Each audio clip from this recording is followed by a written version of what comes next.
Baik, Assalamualaikum warahmatullahi wabarakatuh. Perkenalkan, nama saya Evi Rohmania. Pada kesempatan kali ini, saya akan mempresentasikan hasil analisis saya terhadap model yang saya buat untuk dataset pola konsumsi makanan. Dan langsung aja masuk ke codingnya. Yang pertama, kita import library yang mungkin nanti digunakan. Kemudian kita load dataset. Setelah itu kita tampilkan df help. Ini untuk menampilkan data pada awal-awal beberapa baris awal. Kemudian ada df info dan describe. Jadi df info ini untuk memberikan info terkait datanya. Jadi di sini ada kolom yang berisi judul atau nama dari tiap kolom. Terus ini non-null count itu untuk memberikan info terkait data yang nol dan tidak nol ya. Jadi misalnya di sini ada 129.00. Berarti ini datanya semua terisi ya 129 tanpa ada bagian nolnya atau bagian yang kosong. Kemudian dtype ini merupakan tipe data dari tiap kolomnya. Nah, kemudian ini df describe itu untuk memberikan rincian statistik terkait kolomnya.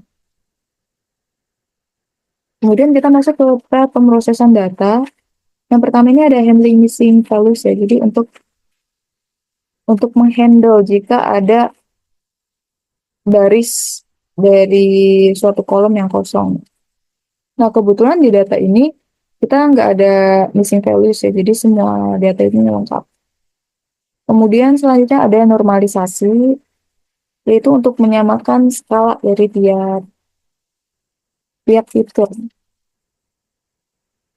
Kemudian ada encoding, yaitu proses mengubah suatu data kategori menjadi angka supaya dia tuh bisa diolah atau diproses.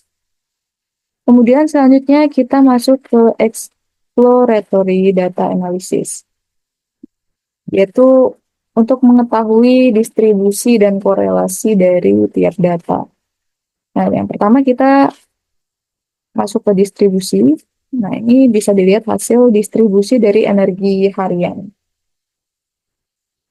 Nah, di sini paling tinggi itu berada pada nilai 3 ya. Jadi banyak responder yang mengisi pada tingkat energi ketiga.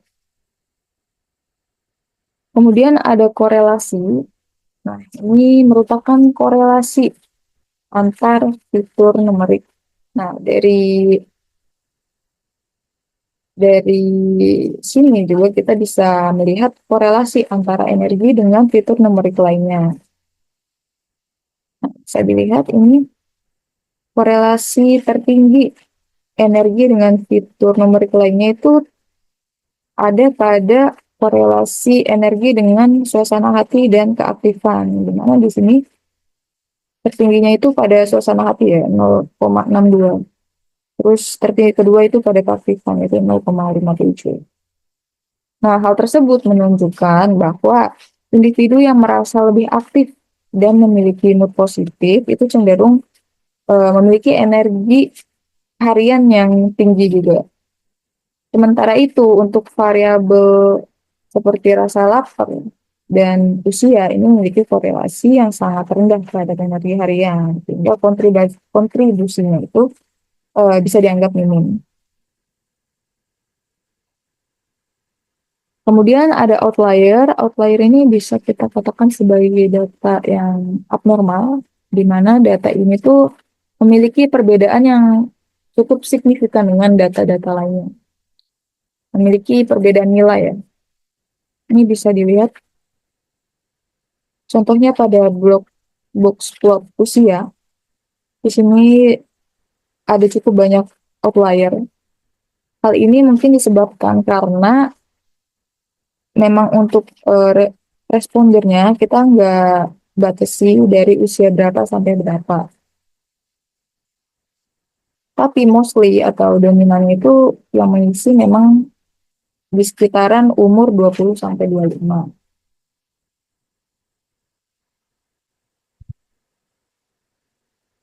Nah, untuk box plot lapar, dia hanya memiliki satu outlier, begitu juga dengan energi. Kemudian untuk aktifan dia tidak ada outlier.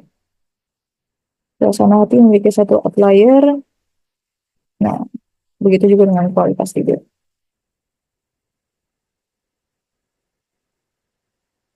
Kemudian kita masuk ke pemilihan dan pelatihan model. Di sini jenis algoritma yang saya pilih merupakan algoritma supervised learning, dikarenakan dataset yang kita miliki ini memiliki label target yang jelas, yaitu energi dengan skala 1 sampai 5.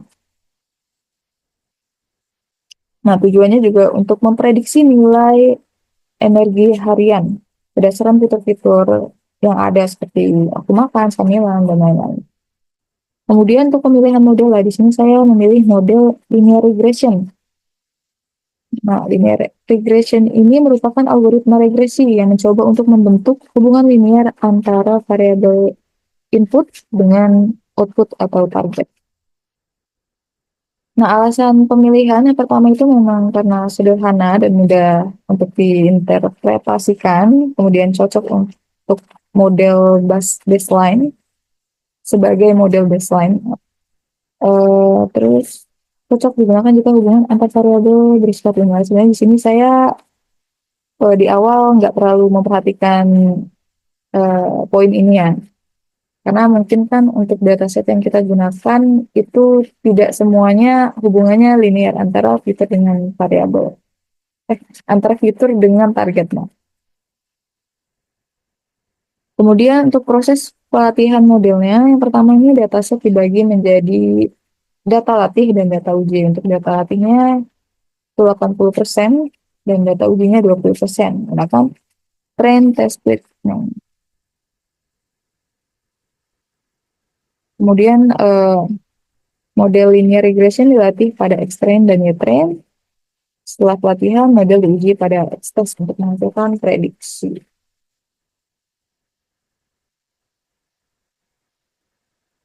Kemudian ini ada evaluasi model. Nah, ini sudah masuk ke perhitungan modelnya. Jadi ini untuk hasilnya kita didapat nilai MSE itu 0,99 dan nilai MAE 0,85 dan nilai R2 0,32. Untuk penjelasan lebih lanjutnya, nah MSE ini diukur menggunakan rata-rata dari kuadrat selisih antara nilai prediksi dan nilai aktual. Nah, nilai ini tuh menunjukkan bahwa prediksi model cukup sering meleset dan kesalahannya juga cukup besar. Kemudian untuk MAE ini diukur dengan rata-rata selisih absolut antara nilai prediksi dan nilai aktual. Dalam konteks skala target 1 sampai 5, nilai MAE ini sebesar 0,85, yang artinya bahwa model rata-rata meleset hampir 1 poin. Dan itu tergolongnya cukup besar. Kemudian untuk nilai R2-nya menunjukkan hanya sekitar 32,2% variasi pada energi harian yang dapat dijelaskan oleh fitur-fitur yang ada. Artinya sekitar 67,8% variasi masih belum bisa dijelaskan. Dan itu menandakan bahwa model ini masih memiliki keterbatasan dalam menangkap kompleksitas data. Kesimpulan evaluasi, model linear regression ini memiliki performa prediksi yang masih terbatas.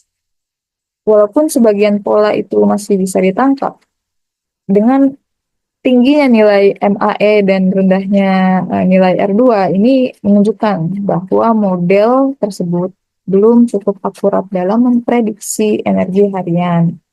Nah, hal ini bisa disebabkan oleh beberapa faktor.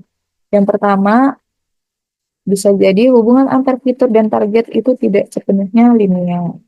Kemudian yang kedua, beberapa fitur mungkin kurang relevan dan tidak cukup informatif. Kemudian adanya faktor penting lain yang mungkin nggak direkam dalam dataset. Nah, sebagai langkah lanjutannya, kita disarankan untuk mengeksplorasi model lain seperti decision tree, random forest, yang mana itu lebih fleksibel terhadap pola non-linear. Kemudian bisa juga melakukan fitur engineering atau menambahkan fitur baru yang lebih relevan. Ya, itu untuk kesimpulan dari evaluasi model. Mungkin itu saja presentasi dari saya terkait hasil analisis dari model linear regression terhadap dataset pola konsumsi makanan. Kurang lebihnya mohon maaf. Wassalamualaikum warahmatullahi wabarakatuh.